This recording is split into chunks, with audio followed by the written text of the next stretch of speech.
Okay, quick video for 3 earphones. We got the Timeless AE, which is the Timeless follow-up. The C2 by Tinhifi, which is a dynamic driver 10mm, and the KZ acoustic EDCX, which is a ultra budget $10, also a single dynamic driver. It's turn. I'm redoing this video because I was swinging my head so much. This is a sub bass over mid bass. Corrects itself basically when it gets to the ear gain. It's got an extended amount of gain. Peaks at around 4K, and then it falls away. It's a V-shaped set. The cable is non-removable. Again, it says U-shaped tuning. This is really actually a V-shaped tuning, actually. This is a set that would be best suited for stuff with a pronounced low frequency, low end, and also high end with not a lot of necessary focus in the mid-range, which would mostly be vocals for a library like mine. So I would say that the $10 KZ EDCX would be most appropriate for stuff that doesn't contain vocals, because you're not going to get an ideal replay with a tuning that's like this. This is V, not U. If you use EQ, you may be able to tease out more performance and also broaden the genres that you can play. You might do this with all your sets easy and look at this and say, oh, I could fix that easily. So for you, no problem. For me, this is something that I would listen to with certain genres. Trip hop, hip hop, EDM, that's where this would do well. And again, it's a $10 set. Some parts of the world, that's not small money. So I'm talking to you. This would be best for stuff that's got a lot of bass and a lot of upper energy, and not really something for vocals or classical music or jazz. Jazz maybe would be fairly decent. Stuff with vocals, I would say not so much. So that's the KZ. The next set is the Tinhifi C2. This is a $29 set. So this is actually another quite affordable set. It's got sub bass, mid bass with a very, very steady low glide all the way till it gets to the gain at 1K, and then takes a very long ear gain. That puts vocals a little less in your face.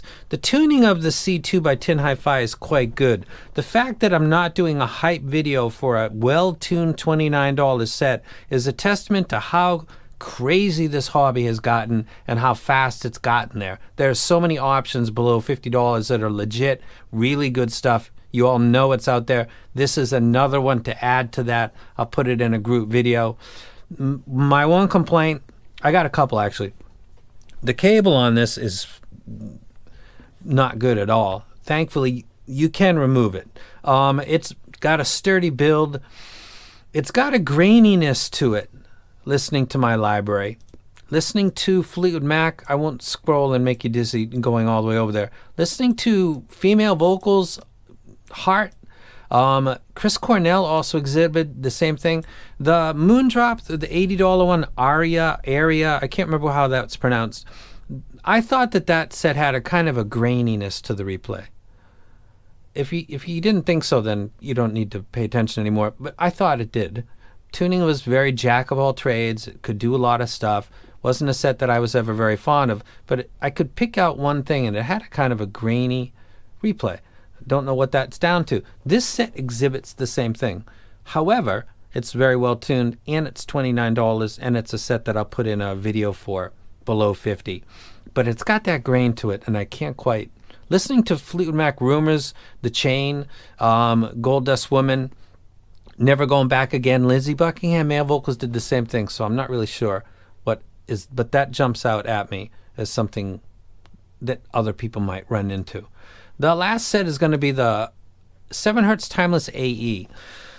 The original 7Hz Timeless was the first actually tuned planar set that came out of China that got noticed by the Western reviewers, myself. I don't know if there was a video before mine. I'm tooting my own horn, but that video was long. You can go back and check that out. I took a bunch of stuff, graphed it, listened to it, used music, and explained exactly why. I thought the Timeless was the only one that really was out of the box, ready to go. Critical Grout gets the set, puts rocket boosters on the back, and then just shoots it. And the train is going in hypersonic mode. And this is a follow-up to that. The difference is that this set now has a lot of competition. Sorry about that fast head swing. This has more sub bass than the original, and it's got about the same ear gain region. It's a slightly more V-shaped timeless in the same timeless shell, and I believe it's using the same driver, and it's $260. So when it first came out, the original, it was really clearly the king. Now, because the hobbies move so quickly, it's got a lot of competition. And it will be put in a Planar Wars video. So this is just a reflection of how quickly the hobby, the planar branch has improved. This is a giant candy store that's just gotten a bunch of new candy, and you've got, they're all good. You just got a harder time making a choice. And the Tinhifi is kind of like that, $29, legit tuning. A year ago, it would have got a hype video because that price, you don't usually get that. Now there's a lot of other options out there. So I'll put this in a video with below 50. And then the KZ is a $10 set, non-removable cable, and out of the box is best suited for a lot of low end, a lot of high end. Don't focus on the vocal quality so much. If you want to try to do that, you're going to need to use EQ. If you're proficient with EQ, you probably do a lot of stuff with a lot of things. $10, you might be able to turn it into a big time winner. That's it for now. Particular comparisons you can ask in the comment section. I think that the 7 Hertz Timeless AE is going to go into a Planar Wars video. The KZ, I'm not sure if I'll revisit it, and the C2 by Tinhifi will certainly be going in a below 50 video. So you'll see these in the future. And I'm out.